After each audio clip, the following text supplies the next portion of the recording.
Non,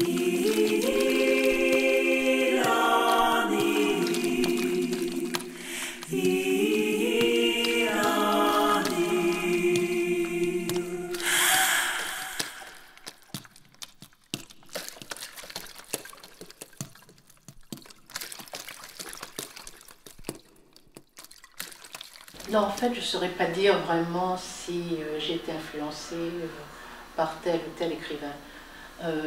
Je marche un petit peu à l'intuition quand j'écris et je n'ai jamais vraiment un modèle d'écrivain face à moi. Par contre, en ce qui concerne la structure d'un roman, la forme, l'équilibre, le rythme, j'ai été influencée par deux écrivains que j'adore, Borges. J'ai lu presque tous ses livres et Borges m'a beaucoup influencée, enfin là c'est vraiment une exception. Borges m'a beaucoup influencée pour Vol de Papon et pour Coco de mer. Parce qu'il a une théorie sur la transmigration que j'adore. Le fait de se dire que nous avons une âme, un karma qui nous permet de vivre ce qu'on vit aujourd'hui. Mais si on vit ce qu'on vit aujourd'hui, c'est parce qu'on a déjà vécu au siècle dernier et on vivra au siècle futur. Et je fais dire à une de mes de Fanza, qui est donc la petite esclave de la reine Anne de Wallonne, je reviendrai au siècle prochain.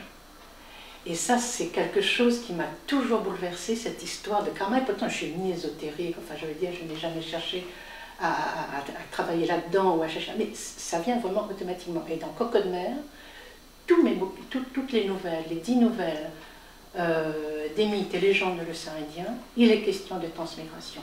Il est question de partir d'un être à un autre et finir d'une troisième manière, en fait, toujours avec certaines progressions, une évolution positive des personnages. Donc Borges est le premier, et un autre que j'aime aussi énormément, c'est Milan Kundera. Alors lui aussi revient sur la structure, sur l'équilibre du roman et le rythme. Et Kundera, ce qui me plaît en lui, c'est dans tous ses livres, on sent une polyphonie extraordinaire de tous ces personnages, de tous ces bouquins. On sent qu'il y a par exemple certains chapitres, c'est une continuité presque linéaire. Le deuxième chapitre, c'est très discontinu par rapport au premier chapitre. Le troisième, c'est très polyphonique. Comment dire, c'était comme s'il y avait presto, allegro, tu vois, enfin tous les mouvements d'une certaine très musicale. Et dans ce sens, j'ai essayé aussi pour les livres de faire en sorte que les mots sonnent comme des notes de piano. J'essaye, bon, je ne sais pas si j'ai réussi, mais en tous les cas, c'est vraiment la façon dont j'ai envie de travailler. Et les influences s'arrêtent là, enfin, c'est vrai, j'aime beaucoup la littérature américaine, j'adore Faulkner, Hemingway, enfin, tous nos grands écrivains, enfin, tous les grands écrivains américains du siècle dernier. J'aime beaucoup Stephen King, c'est autre chose, j'aime beaucoup David Lloyd, j'aime beaucoup Philippe Roth, en fait, tout ça, ce sont des écrivains qui forment un tout, qui me berce quelquefois quand je suis en train d'écrire, mais vraiment celui qui pour moi est le plus extraordinaire, c'est Borges. Maintenant, je peux encore parler de, comment il s'appelle, Garcia Marquez, tout simplement parce que je trouve que sa créolité rejoint la mienne, auquel cas, là aussi, je me sens bien chez Marquez, et René Depestre.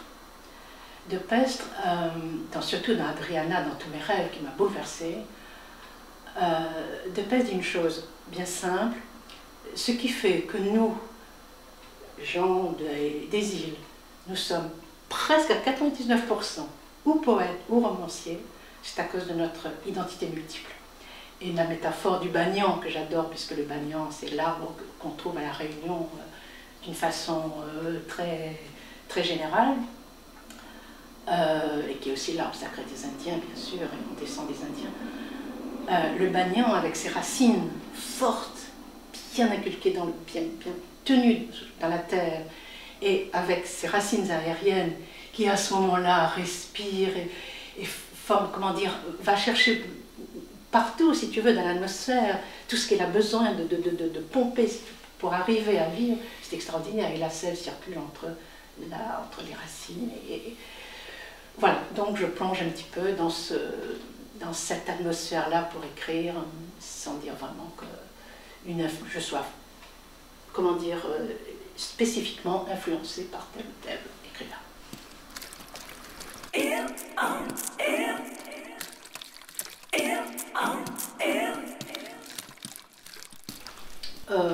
Le 15e est un quartier très, comment dire, un petit peu bourgeois, qui va à droite, qui est un petit peu constipé.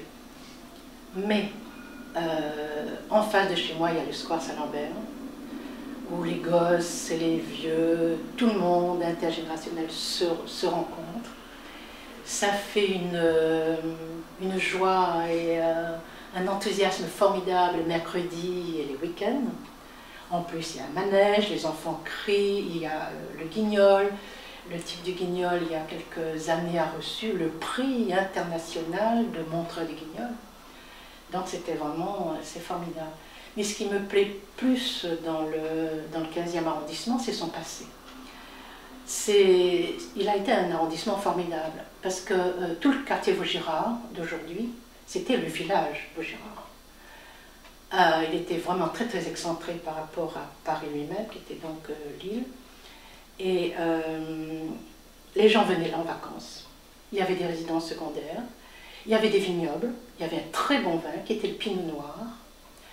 Il y avait des moulins, beaucoup de moulins le long de la Seine, du côté de Beaugrenelle et tout ça. Il y avait des champs de sarrasin, du blé, bien sûr, pour la farine, etc., avec les moulins. Donc c'est un quartier qui a vécu d'une façon extraordinaire au XVIIe, XVIIIe ou XIXe siècle.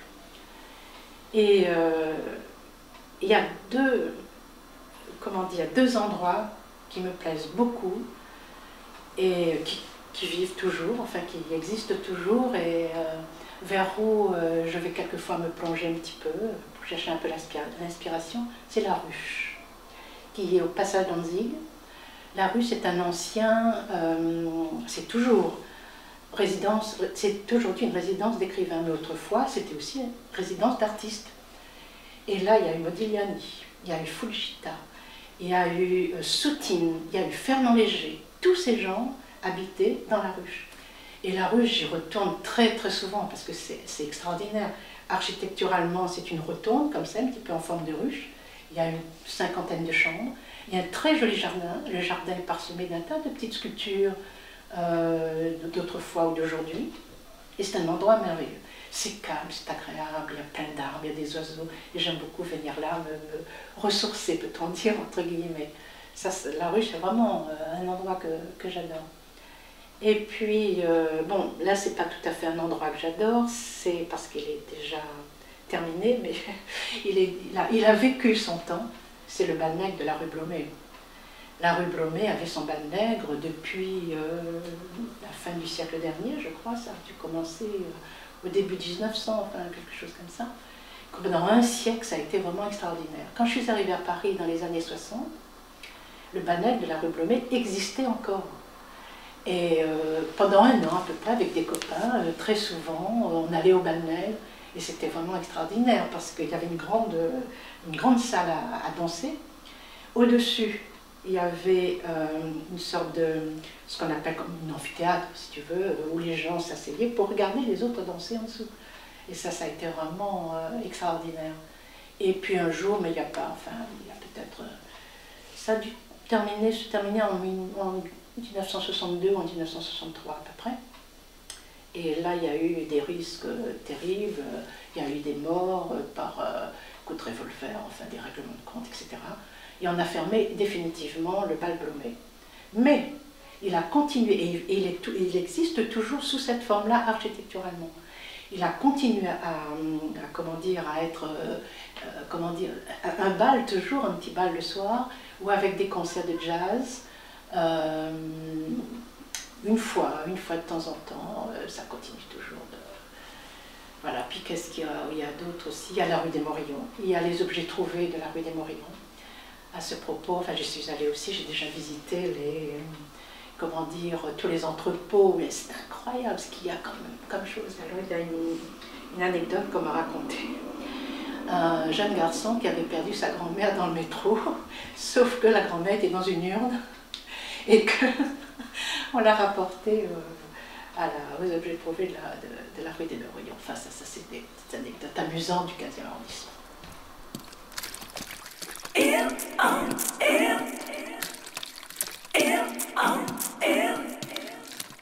Oui, la petite enfance.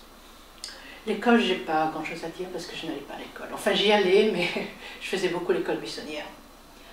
Et mes parents ne s'en rendaient pas compte, pourtant mon père était instituteur et jamais j'ai été, comment dire, on m'a fait de reproches sur ce plan-là. Donc j'ai pas grand-chose à dire de l'école. Et puis ma petite enfance a été très heureuse, vraiment. J'avais des parents formidables, j'avais des frères et sœurs avec qui je m'entendais, j'avais mes oncles et mes tantes qui vivaient aussi avec nous parce que mon père a perdu ses parents très jeunes. Il devait avoir une vingtaine d'années, ils étaient 10 enfants et il a récupéré ses 9 frères et sœurs et j'ai vécu avec eux. Donc vraiment dans une ambiance extraordinaire, il n'y avait que des garçons, j'avais 4 garçons après moi, 7 garçons avant moi. Et donc toute mon enfance s'est passée comme ça, à grimper aux arbres, à courir à la chasse aux papillons, à se baigner dans les cascades, enfin bref, c'était... Ma petite enfance, ça a été ça. Mais le souvenir qui revient sans cesse, c'est Tanizaki qui a réveillé tout ça. Dans son livre Année d'enfance, il y a un chapitre qui est consacré à l'éloge de l'ombre. Et dans cet éloge de l'ombre, il raconte que l'endroit le plus extraordinaire qu'il a connu dans son enfance, c'est le cabinet des anses. Et que là, pour lui, c'est vraiment l'architecture, évidemment, au Japon, comment dire, l'architecture de ces petits endroits devait être formidable, quoi. Mais quand j'ai lu ce bouquin de Tanizaki, mais tout m'est revenu d'une façon extraordinaire. À La Réunion, surtout à Elbourg où j'habitais, nous habitions une jolie petite case créole et au fond de la cour, mais loin, loin, loin, il y avait les cabinets. Et naturellement, c'était le plus loin possible pour éviter un certain nombre de choses. Et je me souviens la trouille que j'avais quand il fallait aller là la nuit, quand il fallait traverser le jardin, etc. Et le jour où j'ai vu des scorpions qui tournaient tout autour du petit trou, là, ça m'a foutu une trouille pas possible. Mais bon, c'était comme ça. Mais alors, chez Tanizaki, ce qui m'a qui m'a semblé sublime, il est persuadé, et je le crois, que tous les haïkus que les Japonais ont pu écrire jusqu'ici, avec toute la tristesse, la mélancolie, la nostalgie et tout, c'est de là qu'ils ont écrit leur haïku, enfin leur haïkai, je crois on dit.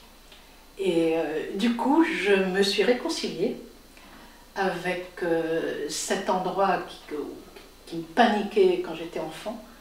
Et du coup, je me suis dit, bon, après tout, c'est extraordinaire, un jour, je vais peut-être écrire aussi une nouvelle là-dessus. Enfin, ça, c'est surtout les souvenirs d'enfance que j'ai, qui m'ont le plus marqué, parce que c'est vrai que quand on a une enfance heureuse, il n'y a vraiment rien qui me marque vraiment. Des émois sexuels un petit peu, ça c'est vrai, à 6-7 ans, surtout quand on vit avec des garçons, qui ont des copains qui sont garçons aussi, il y a plein de petites choses qui s'avouent, qui se disent et qui se font gentiment, mais tout ça, ça c'est aussi un éveil très, enfin comment dire, des souvenirs très forts.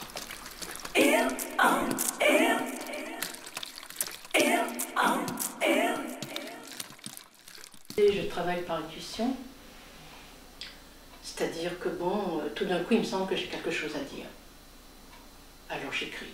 Si j'ai rien à dire, j'écris pas. Et ce qui fait qu'entre deux livres, il y a plusieurs années qui peuvent se passer. Et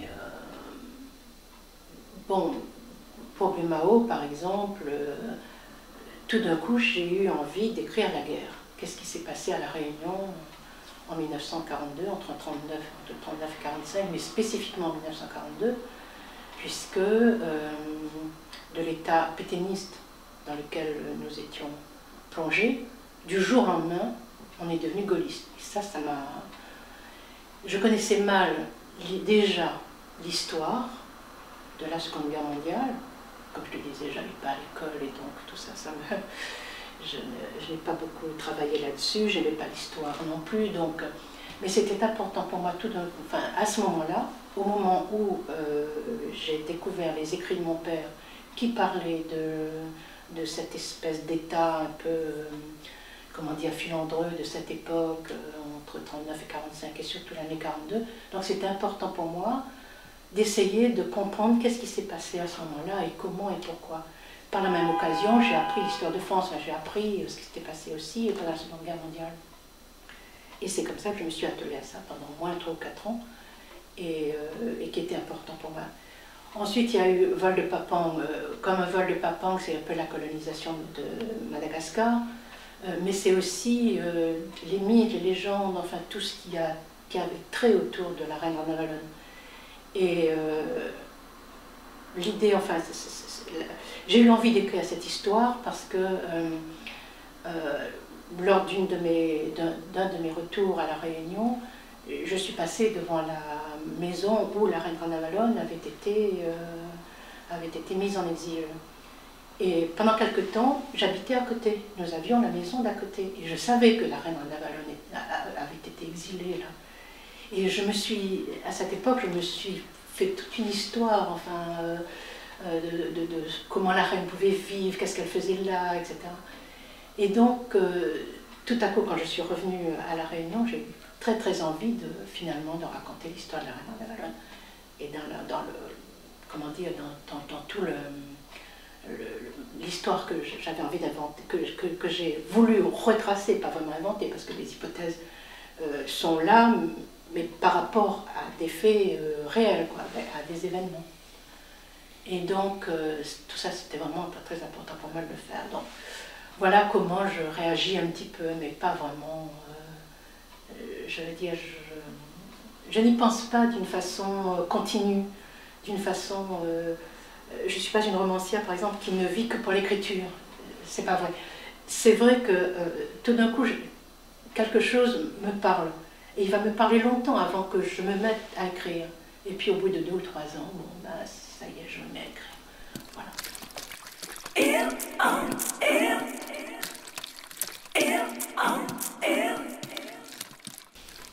Je vis depuis si longtemps en France, à Paris, que je ne pense pas tellement à l'insularité. La seule chose, c'est que à 18 ans, après le bac, comme il n'y avait pas d'université à La Réunion, je suis venue étudier à Paris après moult bagarres avec mes parents, bien sûr, qui ne voulaient pas me laisser sortir, pas me laisser partir, mais en fait, c'est aussi parce que je me sentais enfermée. Ça, c'est sûr. Enfermée dans l'île, je veux dire. Pas seulement enfermée de ma famille aussi, mais enfermée dans l'île. Je ne sais pas, j'avais envie de voir ailleurs, j'avais envie de comprendre ce qui se passe. Je savais bien que le monde ne se résumait pas à la petite île de La Réunion, qu'il y avait autre chose de plus important qui m'échappait, qu'il fallait au-devant desquels c'était important que j'y aille. Et en fait, mon prétexte vis-à-vis de mes parents, c'était de continuer les études, mais en réalité, j'ai voulu faire du théâtre, pas seulement pour faire du théâtre, mais parce que je savais qu'en faisant du théâtre, j'allais pouvoir connaître le monde, enfin entre guillemets. Et effectivement, c'est ce qui est arrivé, c'est-à-dire qu'une fois que j'ai quitté La Réunion, pendant bonne dizaine d'années, je n'ai plus voulu entendre parler de la Réunion. Je l'avais vraiment occultée. Je voulais vivre ma vie ici et maintenant, pas là-bas. Et bon, donc j'ai fait du théâtre pendant une dizaine d'années. Et c'est vrai que c'est en faisant du théâtre que j'ai pu non seulement connaître la France, puisqu'on faisait beaucoup de tournées à l'intérieur, dans l'Hexagone. Je faisais partie à cette époque des jeunesses théâtrales de France, qui étaient en parallèle avec les jeunesses musicales de France. Et il y avait donc 2 troupes qui se produisaient dans toutes les villes de France. Et puis donc on a fait ça à peu près pendant 6 mois, on a sillonné toute la France. Ensuite on a été dans les pays européens et là aussi on continue à donner des représentations, aussi bien des représentations classiques, le répertoire de Molière, Marivaux, Racine, que les dramaturges contemporains de l'époque, enfin, par exemple Jean Anouilh, Cocteau, enfin on a donc... et c'est ainsi que j'ai pu, comment dire, vraiment m'échapper complètement de la Réunion. C'est curieux, je ne voulais vraiment pas y retourner, pas du tout. Puis quand j'y suis retournée, c'est ça qui a été formidable, quoi. J'ai redécouvert l'île comme si j'étais une étrangère, et c'est à ce moment-là que j'ai commencé à aller au fond des choses, à essayer de comprendre toutes les différentes ethnies qui composaient la Réunion, quelle était la richesse de l'île que je n'avais pas comprise évidemment quand j'ai quitté l'île et que je connaissais. En fait, quand j'ai quitté l'île, je ne la connaissais pas. Je la connaissais d'une façon très superficielle, persuadée que tout ce qui était autour de moi était naturel et normal. Voilà, donc comment je vois l'insularité et comment je me confronte à ça. Quoique je revienne toujours à ce que disait De Pestre à propos du Bagnon. C'est vrai que je ne peux pas non plus, que c'est important pour moi d'avoir mes racines là-bas, mais tellement important aussi de pouvoir s'évader autrement. Quoi.